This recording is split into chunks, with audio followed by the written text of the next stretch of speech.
Nasa linya natin si Dr. Dennis Coronacion, Chairperson ng Department of Political Science, University of Santo Tomas. Dr. Coronacion, magandang umaga. Si Joel Subel po ito. Professor? Magandang umaga po, Sir Joel. Magandang umaga rin sa inyong mga taga-subaybay. Opo, mas mataas ang disapproval, ang distrust ratings ng Pangulong Bongbong Marcos kumpara po sa distrust at disapproval rating ng ating pangalawang Pangulo Sara Duterte. Ano bang attribution kaya nito, Professor? Well, actually, marami hong maraming pwedeng explanation dito, no? Posibleng explanation. Unang-una po sa lahat, sa ating political system, talagang yung Pangulo ho, dahil siya yung parating nakaharap, ano, at siya mas marami nakaatang sa kanyang trabaho kumpara sa Vice President. Mataas na expectation sa kanya ng mga Pilipino when it comes to his performance. This is one possible reason kung bakit mas mataas ang distrust rating sa Pangulo kumpara sa Vice President natin.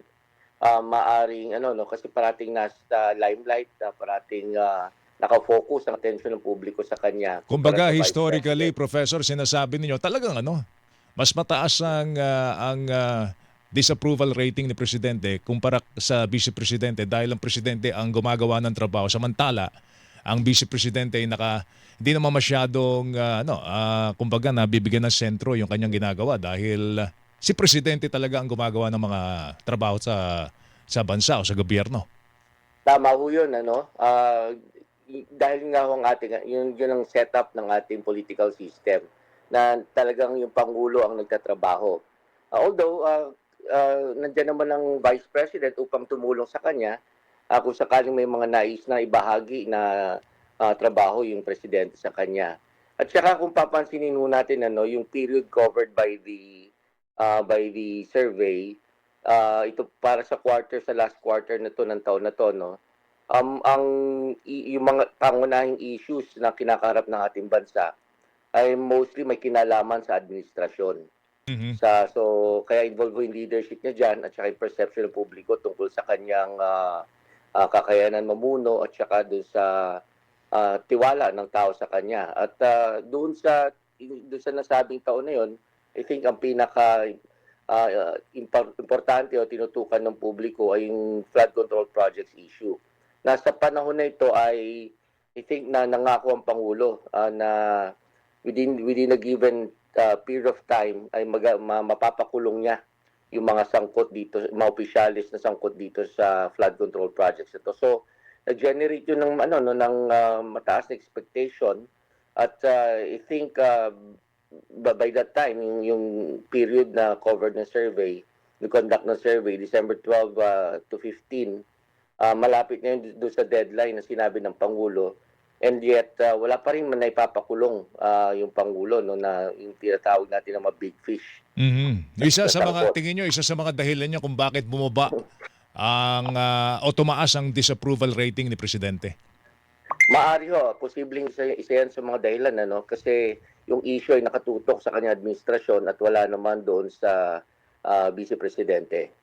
Anong tingin nyo dapat gawin ni Presidente? Kasi kung kaya itong pagbabasihan, hindi maganda ang pagpapalit ng taon para sa administrasyon. Sa 2026, anong tingin nyo dapat tinatrabaho ni Presidente para doon sa nalalabing 2.5 taon ng kanyang administrasyon, maayos naman kasi ang pangunahing doon sa pinakahuling survey, ang pangunahing concern ng mga Pilipino, yung inflation pa rin Professor, no?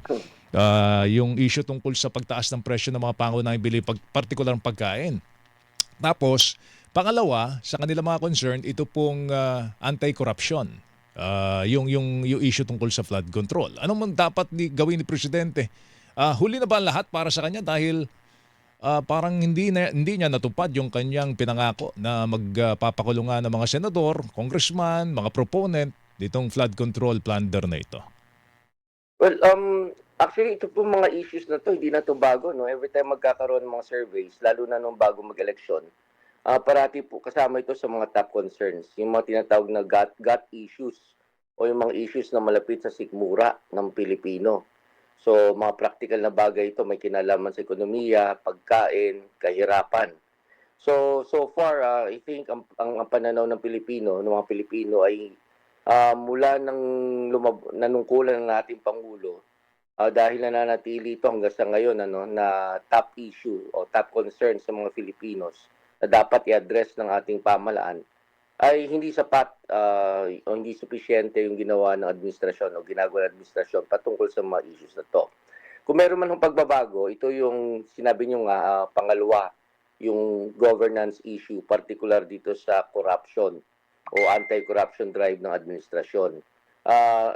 Although mataas na to sa mga previous surveys, kahit pa bago pa pumutok itong issue na to, na yung corruption ay nasa, kundi man top 5, ay nasa top 10 na pressing issues na dapat, sa tingin ng mga Pilipino, ay dapat i-address ng pamahalaan natin. Pero I think this is the first time na nag-number 2 ito.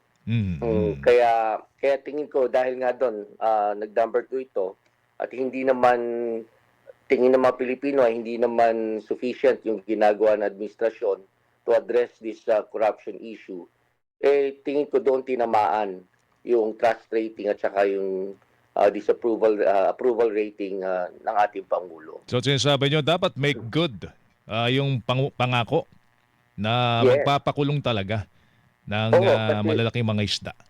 tama kayo dyan. Kasi kung maalala natin, yung ang ating Pangulo nag-umpisa ng issue na to, no? Nung tinalakay niya ito doon sa kanyang huling SONA.